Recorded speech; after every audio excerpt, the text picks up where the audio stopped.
Hi, this is Sarah again, and we are going to be doing our second mini critical review presentation. So like last time, we're going to go over the introduction, application, we'll do a critique, and then we'll find our conclusions.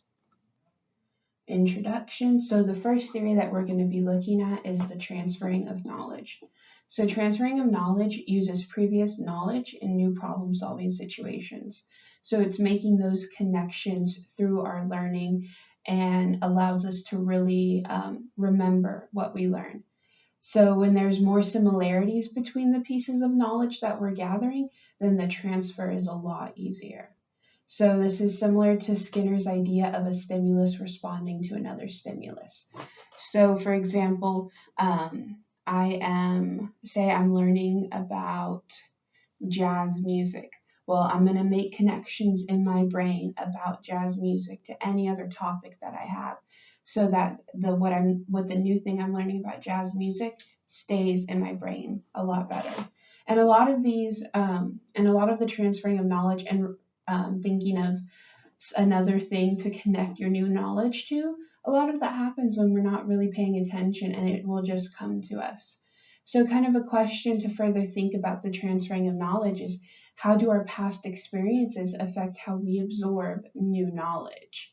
And obviously, like, our past experiences will affect everything when we are making these connections. How I connect something is going to be vastly different than how someone else connects things. Our second theory is constructivism, and this is building a learning environment that supports a student-led learning.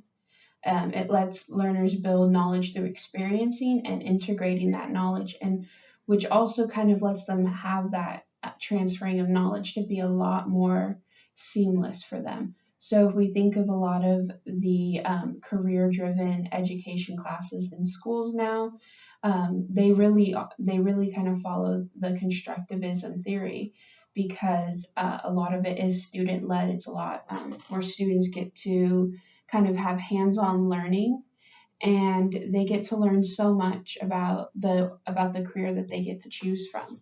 So this is linked to Piaget's theory of cognitive development and how cognitive development should happen. So because he focused on humans making meaning in relation to the interaction between their experiences and their ideas. So that is kind of building the knowledge transfer, and it's also making sure that the students are front and center for their learning experiences. So this is active learning. This is the students, they are doing something maybe with their hands, maybe they're building something, but they're active in their learning. It's not just a teacher-led learning. And obviously with this, the student's background affects how they learn. It affects how they go about with creating this learning environment and what they want to learn. So our applications, so for transferring knowledge, one application is how the student's background affects how they transfer. So I saw this a lot when I was teaching high school, when my students would make connections with Lord of the Flies.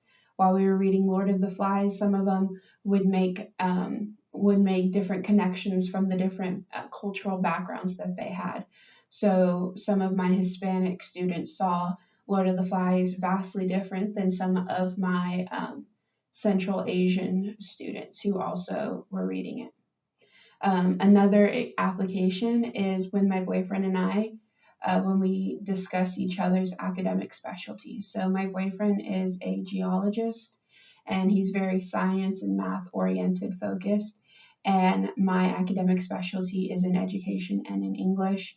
And so whenever I'm explaining to him about the different theories or what I'm learning in regards to education or English, he makes these connections with geology so that he can understand and put into context what I'm trying to explain to him.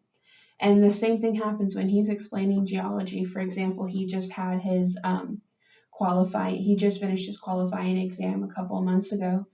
And so while he was preparing for that, I would listen to him talking so that he could have a real environment with an audience so that he could prepare.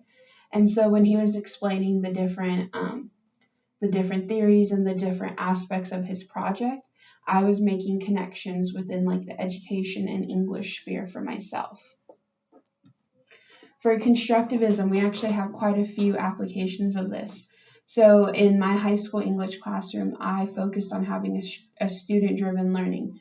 So if, for example, if my students were learning plot and theme, then I would give them a list of projects that they can pick from to show that, so they got that choice there. And then they also had the choice of what they would read or what they would, how they would figure out this plot and theme for whatever genre they wanted to read. I was very much not oh, you have to read this book and you can only read this book. I wanted to give my students as many options as possible. And then within the younger students learning, we have the Reggio Emilia preschool pedagogy that's used in quite a few preschools, even one actually down the street from me right now. And this lets students direct their own learning.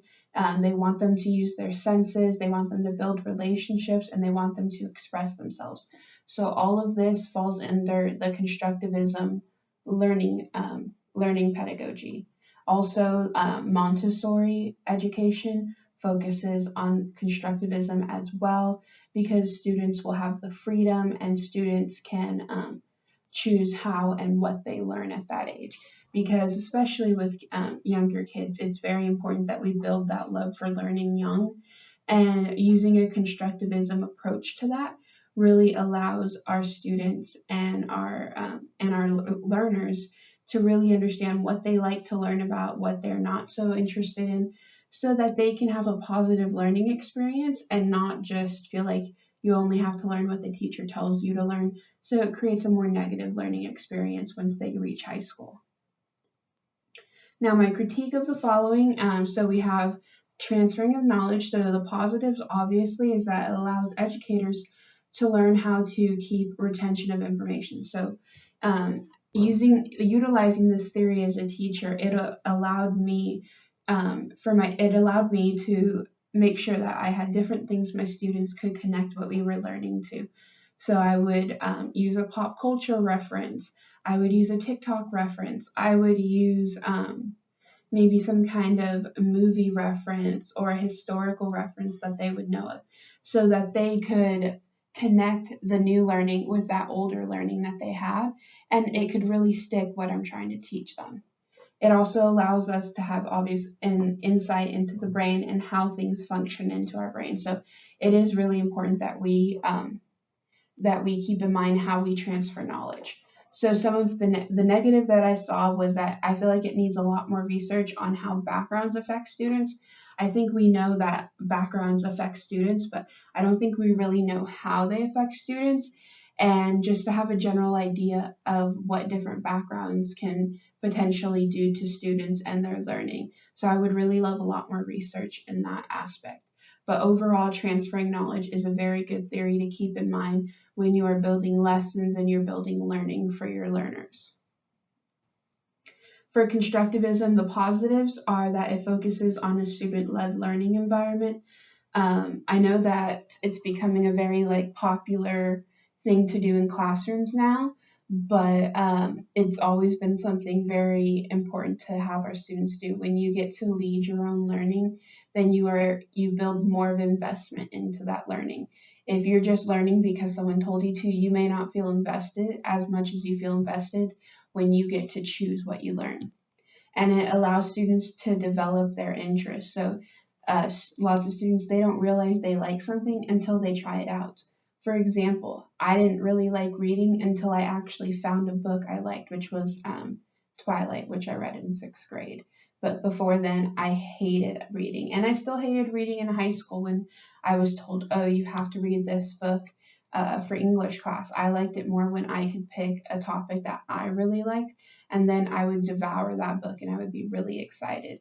So for an example from that, at least for myself, when I was in 9th grade, we had to read Lord of the Flies, and I was not interested in reading Lord of the Flies. I thought it was the most boring book. I was annoyed, and I did not want to continue reading it. But then our teacher gave us a project of creating of building connections across multimedia. So we could pick any book we wanted as long as it had been made into a movie, and we discussed the similarities and differences. And for that one, I was really excited because I got to present on my favorite book, Something Borrowed. I presented so much and in so much detail that I actually ended up only getting a 70 on it because I went over time because I was so interested in what I had read and what I had watched. So some of our negatives for constructivism, sometimes this is hard to accomplish in high school classrooms, especially when we have testing driven classrooms like English classrooms or Algebra 1 classrooms, where there are certain topics that we have to learn about, and there's certain books that we have to learn about, especially in pre-AP classes when they're preparing to go to an AP class with the AP test where they have to read certain books. That's why in my pre-AP classes I would teach Lord of the Flies, because it was a necessary book for them to have knowledge of once they reached AP English. So those are the negatives that sometimes it's hard to accomplish in those testing driven classrooms. So I would love to see a way forward where we move away from super testing driven classrooms where students don't have much choice in what they can do, and just to continue to build more student choice and more student led learning environments. The conclusion from this is that transferring knowledge is a great theory, and it's great for a teacher to understand how that transfer of knowledge works for her students. But there's a lot more work that needs to be done on how different backgrounds and different cultures can affect learning.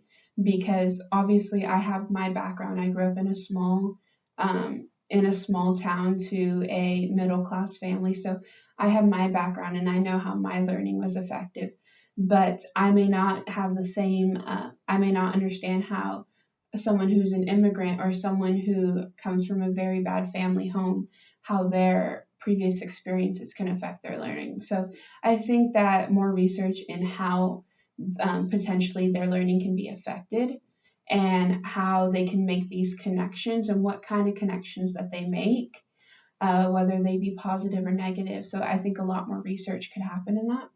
And for constructivism, while it's not fully applicable in current learning conditions in high schools, it's something that should be used because it will really build a student investment and love into their own learning. If y'all have any questions, please ask them and I'll answer them to the best of my ability. But thank y'all so much for listening to my presentation.